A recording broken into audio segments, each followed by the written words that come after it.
अपना टॉपिक है वो है साधारण ब्याज का। तो ब्याज बराबर होता है मूलधन गुणा दर गुणा समय बटे 100। मूलधन गुणा दर गुणा समय बटे 100। आज दर है, दर होगी ब्याज गुणा 100 बटे मूलधन गुणा समय। टाइम बराबर हो जाएगा ब्याज गुणा 100 बटे दर गुणा मूलधन, और मूलधन हो जाएगा ब्याज गुणा 100 बटे दर गुणा समय। ये तो हमें अपने जनरल फॉर्मूले, ये तो क्या है साधारण फॉर्मूले। और इसके साथ अपन क्या कर पढ़ते हैं ब्याज की दर, ब्याज की शर्तें। यदि अपने पास ब्याज कब होता है अर्धवार्षिक, यदि अर्धवार्षिक करता है यानी कि 6 माही ब्याज देता है, यानी कि 6 माह में क्या करता है ब्याज का लेन देन करता है, तो दर तो है क्या हो जाएगी आधी हो जाएगी, और समय है वो 2 गुना। दर क्या हो जाएगी आधी और समय है वो 2 गुना। यदि ब्याज का लेन देन करता है वो 3 माह में, 3 माह में, यानी कि ब्याज की शर्तें जो होती है त्रैमासिक। यदि त्रैमासिक शर्तें होती हैं तो त्रैमासिक शर्तें होंगी तो दर है वो हो जाएगी 1/4, यानी कि दर है वो 1/4 हो जाएगी, और समय है वो 4 गुना हो जाएगा, समय है वो 4 गुना हो जाएगा।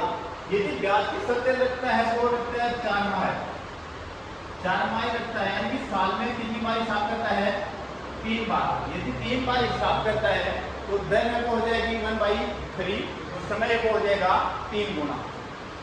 ये तो होंगे अपने पास जनरल से बातें, ये तो क्या इसका बेसिक स्ट्रक्चर है, ठीक है। अब डिफरेंस होता है साधारण ब्याज और चक्रवृद्धि ब्याज में, वो होता है कि चक्रवृद्धि ब्याज है वो तो होता है ब्याज के ऊपर ब्याज। चक्रवृद्धि ब्याज में तो क्या लगता है ब्याज पे ब्याज लगता है। साधारण ब्याज है वो हमेशा चाहे अपन 4 साल में हिसाब करते हैं 5 साल में हिसाब करें।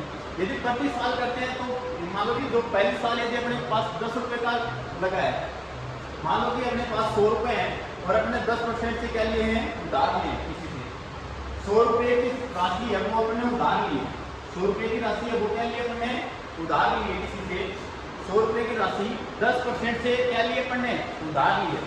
100 रुपये अपना मूलधन हो गया, मूलधन क्या हो गया 100 रुपये, मूलधन कितना हो गया 100 रुपये। दर वो कितनी है 10%, दर क्या है 10%। टाइम ले लिया आपने को मान लो कि 2 साल, समय वो कितना है 2 वर्ष का। मूलधन है 100 रुपये, दर है 10%, समय है 2 वर्ष।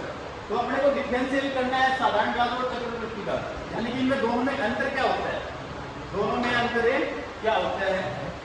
तो बात करें अपन साधारण ब्याज की, बात करें अपन साधारण ब्याज की,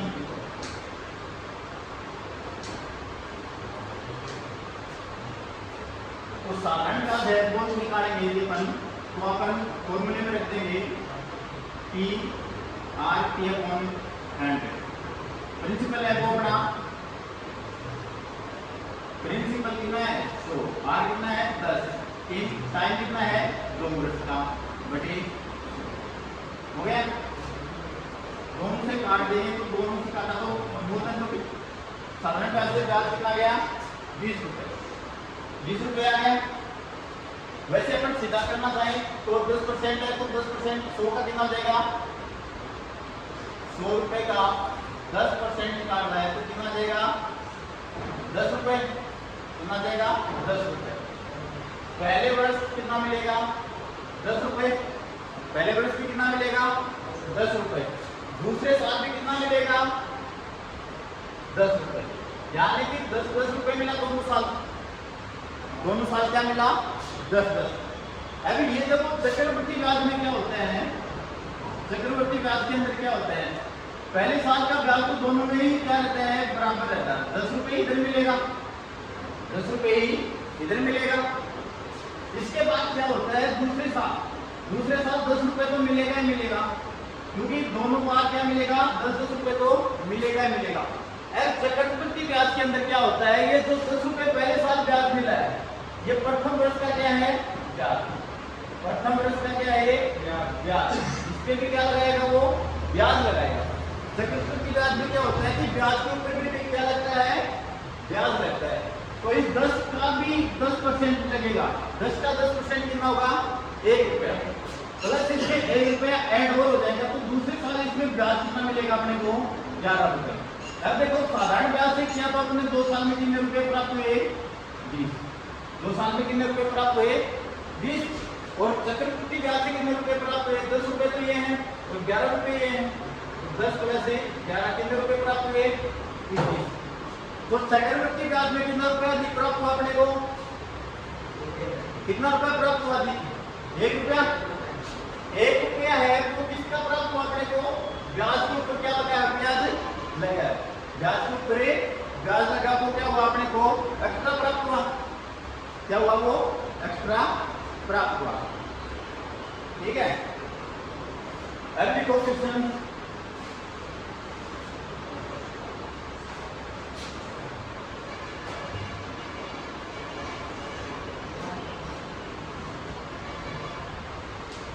देखो, किसी धनराशि पर किसी धनराशि पर 20% की वार्षिक दर से किसी धनराशि पर 20% वार्षिक की दर से 2 वर्ष का साधारण ब्याज, 2 वर्ष का साधारण ब्याज 400 रुपए है, 400 रुपए है, तो मूलधन, तो मूलधन क्या होगा,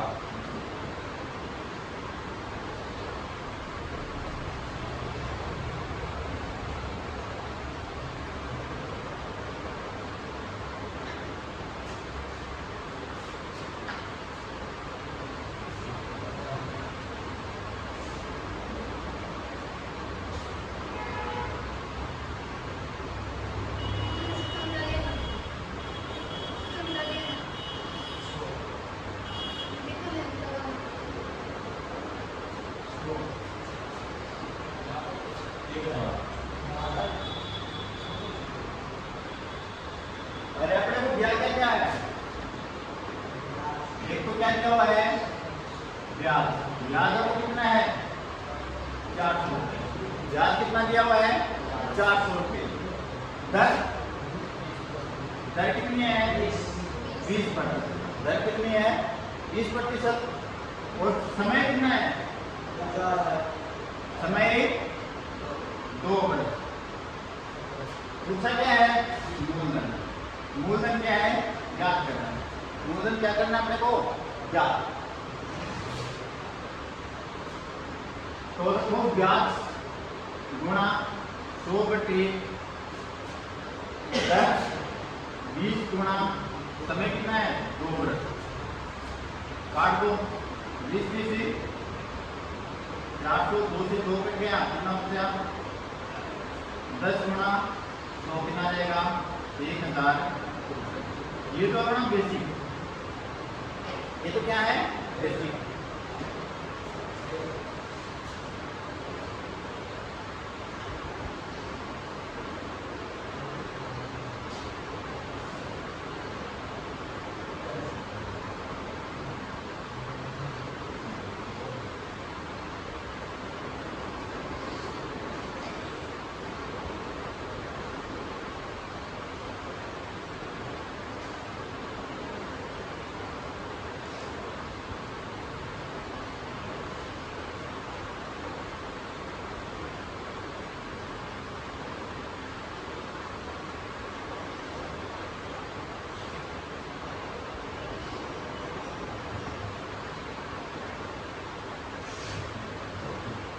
यदि अपन ऐसे नहीं करें तो ये तो हो गया बेसिक फॉर्मूले से कर रहे हैं। अभी इसको अपन थोड़े ट्रिक में देखो, हर साल कितना ब्याज मिल रहा है अपने को 20% मिल रहा है, तो 2 साल में कितना मिल जाएगा, अरे 2 साल में कितना मिल जाएगा, अरे 1 साल में अपने को 20% मिल रहा है, टाइम है अपने पास ही 2 साल, तो 2 साल में कितना मिलेगा 40%, दर को 2 से गुणा किया तो कितना हो गया ये 40%, यानी कि अपने को ब्याज की दर है वो अपन कितने मान सकते हैं, ब्याज की दर 40% 40%। ब्याज की दर कितनी मान सकते हैं अपने? 40%। 40% है तो क्या मिला करें, जो ब्याज है वो मिला है, यानी कि 40% का मान बराबर किसके रख सकते हैं मैंने? 400 के। यानी कि 40% का मान है वो कितना है? 400 है। और मूलधन निकालना है तो मूलधन हमेशा कितना होता है? 100%। मूलधन कितना होता है? 100%। मूलधन को कितना होता है? 100% के बराबर होता है। 100% के बराबर होता है। और 40% का मान है अपने पास, वो कितना दे रखा है? 400। 40% का मान कितना दे रखा है? 400। तो 400 बटे 40 गुणा में 100। 40 से 40 कट का 10 बार, तो 10 गुणा 100 कितना आ जाएगा? वो 1000।